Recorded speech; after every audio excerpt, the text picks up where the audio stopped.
Olá, tudo bem? Veja como que a religião ela é cega. Veja como os religiosos eles estão encantados. Eles seguem suas vidas encantadas sob o encantamento, sobre uma magia das doutrinas, dos líderes, dos mestres. Pessoas formadas, esses teólogos com pós-graduados, mestrados, doutorados, eles são especialistas em manobrar palavras, em fraudar, em maquiar, as palavras. Eu acabei de fazer agora, fiz um shorts. Short é aqueles vídeos de no máximo 1 minuto que a gente coloca no YouTube. Fiz agora, eu li um Mateus 23, e agora eu quero fazer um videozinho um pouquinho mais longo, fazendo uma análise sintática disso aqui. Vamos dizer que seria isso daí. Aí você começa a ler, você vai lendo, você fala, meu Deus, mas eles não conseguem enxergar isso aqui. Eles não enxergam o que está escrito. Abre aí sua Bíblia, ou seu aplicativo, ou acompanha aqui mesmo. Você me conhece, você sabe que eu não fico aqui manobrando palavra, manobrando nada. O que está escrito, eu mudo versões para facilitar ao máximo para que eu e você venham entender. Por isso que eu mudo versões, mas não é que eu quero ficar manipulando a sua cabeça. No texto da NVI, Nova Versão Internacional, Mateus 23, assim está escrito. Ai de vocês, mestres da lei e fariseus, hipócritas, vocês dão o dízimo da hortelã, não era dinheiro, do endro e do cominho, mas têm negligenciado os preceitos mais importantes da lei. Então aqui tem duas incoerências que a religião pratica. Ai de vocês, mestres da lei e fariseus, hipócritas, vocês dão o dízimo. Aqui está a primeira. Hortelã, endro e cominho, ou seja, era do que a terra produzisse, porque esse foi um mandamento de Deus.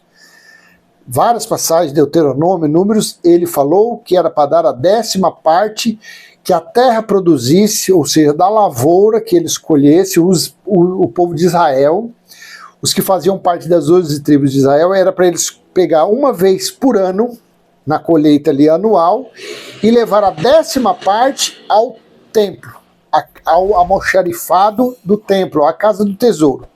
E chegando lá, esses alimentos eram distribuídos para os órfãos, as viúvas, os estrangeiros e os levitas. Simplesmente assim. A religião pegou isso e transformou em bufunfa, prata, denário, dinheiro, para o seu próprio conforto. A religião fez isso. Então aqui está a primeira incoerência. Nunca foi dinheiro. Aí você do outro lado, claro que você religioso está falando, não, mas naquela época não tinha dinheiro. Eu não vou ler, mas vai lá em Mateus, volta um pouquinho, aqui é Mateus 23. Vai lá no capítulo 17 e leia que Jesus mandou Pedro ir lá no mar, jogar o anzol, o peixe ia vir com um estáter. Esse estáter valia 4 dracmas, porque o imposto do templo era 2 dracmas para cada pessoa. Tinha moeda ou não tinha? Claro que tinha. E por que Jesus falou, ai de vocês fariseus hipócritas que não dão o dízimo do endro, do cominho, da hortelã, do estáter, das moedas? Porque dízimo nunca foi de dinheiro. E sim, dízimo, Deus deu essa lei do que é dele, da criação dele. Deus não criou o Banco Central. Deus não criou a Casa da Moeda. Deus não criou o dinheiro. Quem criou isso é a criação da natureza carnal, da natureza humana. E Deus ele é espírito, o espírito não se mistura com a natureza carnal. Cláudio Mendes, natureza carnal, mas eu tenho um espírito que só Deus sabe o nome. Esse espírito do Cláudio Mendes não se mistura com essa natureza nojenta. Não se mistura. Então a criação de Deus, pela palavra, foi a terra, o solo, os nutrientes, a chuva, o sol. Então ali é germinado, cresce, dá fruto. Então uma vez por ano tirava-se daquilo e levava ao templo. Então aqui é a primeira incoerência. Mas tem negligenciado os preceitos mais importantes da lei. Então os fariseus e os saduceus, os escribas, os pastores, os bispos, vamos colocar, porque é tudo a mesma porcaria. Dentro de um balaio, você colocar fariseu, escriba, saduceus, bispo, pastor, que essas coisas não existem, esses títulos não existem mais. Padre, papas, coroinha, frade, missionária, missionário, tudo é porcaria. Tudo é lixo. Essas coisas não existem mais. Esses títulos não existem mais. Você sacudir e tirar ali, tá tudo líder religioso. Tá tudo na mesma situação. Então aqui ele estava falando, pastores, bispos, vocês têm negligenciado o mais importante da lei. Mas o fim da lei foi quem? Em Romanos 10,4. Hein? Como que está em Romanos 10,4? Vamos colocar aqui como está em Romanos 10,4. Porque o fim da lei é Cristo, para a justificação de todo o que crê. Peraí, cara pálida. Então se o fim da lei foi Cristo, como que eu posso estar praticando uma obra? Primeiro, nunca foi dinheiro, é uma negligência, é uma mentira. Mentira. E segundo, Jesus estava falando que eles estavam praticando obras da lei. Mas do ano 70 para cá, o fim da lei foi Cristo. O fim da lei foi a cruz. Mas ainda sobrou o símbolo maior, que era o templo. E o templo foi destruído quando? No templo que havia a casa do tesouro. Quando que ele foi destruído? No ano 70. Então o fim do legalismo mosaico foi no ano 70, na sua plenitude. Do ano 70 para cá, existe lei de Moisés? Não. Então se não existe mais lei de Moisés, por que praticar isso aqui? Olha só em um versículo só, o tanto de informação que tem. Olha que coisa interessante.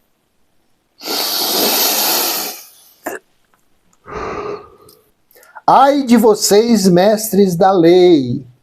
Ai de vocês, pastores e bispos, padres, mestres da teologia. É a mesma coisa. É o mesmo significado. E fariseus, hipócritas, manda fazer, mas não fazem. Vocês dão o dízimo do hortelã, do endro e do cominho, mas têm negligenciado os preceitos mais importantes da lei. Então isso daqui eram preceitos do legalismo mosaico, eram preceitos da lei. A justiça, mais importante do que o dízimo naquele tempo. Então a justiça era mais importante, a misericórdia e a fidelidade. Então, a justiça, a misericórdia e a fidelidade eram mais importantes do que os dízimos, tirados uma vez por ano das colheitas que se faziam. Vocês devem praticar estas coisas sem omitir aquelas. Eles, naquele tempo, eles tinham que praticar o dízimo, porque eles eram judeus.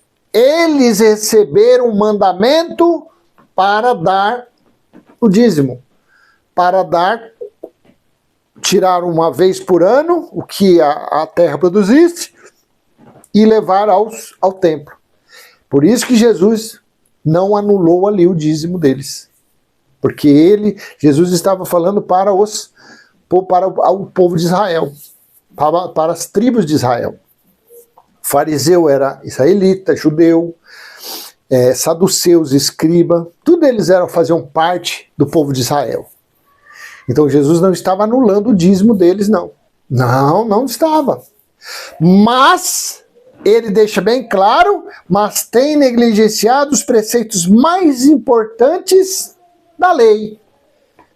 Então o dízimo era da lei.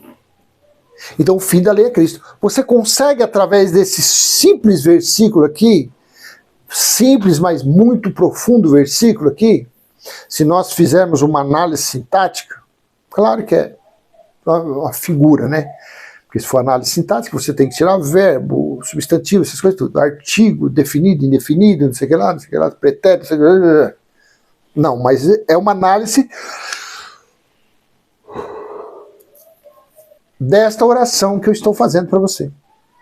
Então, quando nós paramos e nós analisamos essa oração, essa situação, você vê que está totalmente errado. Por isso que você lendo isso aqui, você tendo esse entendimento, você chama a religião de lixo, de esgoto, de esterco. A religião não presta, a religião não vale nada com base nisso aqui. A religião não vale nada. Aí você, claro, você pode falar, não, eu sou da CCB, nós não pedimos dízimo. Tudo bem, cara pálida, beleza. Mas e buscar Deus em templo? Salmo 122:4, foi um mandamento para Israel. Você é de Israel? Não, então o que você está fazendo em templo? No ano 70, lá em Mateus 24, Marcos 13 e Lucas 21, Jesus disse aos discípulos que não ficaria pedra sobre pedra do templo, e ele seria totalmente derrubado. Apocalipse 21:3, o templo espiritual foi estabelecido no espírito dos homens, onde Deus faz morada. E aí, CCB, você que é da CCB, você que se acha o último biscoito do sacolé. Lá no Rio de Janeiro, gelinho, eles falam sacolé, aqui não, aqui é gelinho em São Paulo. Você consegue entender os enganos, as mentiras, as fraudes da religião? A cada dia mais que a gente vai lendo, a gente vai enxergando um poço de lixo. Um lixo a céu aberto dentro desses templos religiosos. Não vale nada, nenhum presta. Nenhum presta. Ah, mas e o catolicismo? São idólatras. Busca Deus em templo. Ah, e a feitiçaria? Fica chamando, adorando espíritos que não existem. O que tem lá é a operação do erro. O que tem lá é a manifestação do engano, do espírito da mentira. Maravilhoso isso, maravilhoso esse entendimento que a gente tem. Graças a Deus. É Deus. Isso é espiritual, gente. Isso é coisa espiritual, isso não é coisa carnal. A religião é totalmente carnal. A feitiçaria é carnal.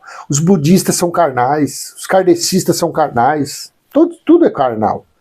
Mas esse entendimento é o espiritual. Por quê? Porque o templo de Deus está em nosso espírito. Quem dá esse conhecimento, esse entendimento é o próprio Criador, que Ele é o Espírito, Ele é o Senhor. É Ele que dá esse conhecimento para nós. Porque nós confessamos Ele, nós acreditamos nele. Você consegue entender? Nós passamos à frente esse entendimento. Então é totalmente espiritual. Cabe você aceitar ou não. É o que eu falo sempre, estou andando para a sua opinião. Se você acredita ou não. Continue aí. Ah, não, mas eu vou continuar porque eu não sou mesquinho, eu não sou avarento. Se dane, o dinheiro é seu, as coisas é sua. Você que trabalha, você que tem se escravizado aí, continue abastecendo, financiando essa porcaria chamada religião. Continue, não posso fazer nada. Tá bom? Então eu vou deixar essa pequena mensagem com você, espero ter sido útil. E se foi, joinha, compartilhe, se inscreva, ative o sininho. E eu desejo, porque essa mensagem vai hoje, domingo às 18 horas, eu desejo para você um resto de domingo muito abençoado, muito cheio das provisões do Pai, e que você tenha uma excelente semana, cheia de tudo aquilo que o Pai do nosso Espírito, que é o Criador de todas as coisas, tiver desejo a nosso favor. Que seja feito em nossa vida o desejo dele, porque sendo o desejo dele, tudo dá certo. Tudo é maravilhoso. Agora, quando nós queremos colocar nosso desejo à frente, a gente querer resolver as coisas pela nossa própria força, as coisas costumam dar meio errado, tá? Então, seja feito na minha vida e na sua vida o desejo dele. Que assim teremos dias maravilhosos, semanas, meses, enquanto esse corpo carnal estiver como experimental nesse mundo, nós teremos uma vida plena de alegria. Até a próxima, tchau, tchau.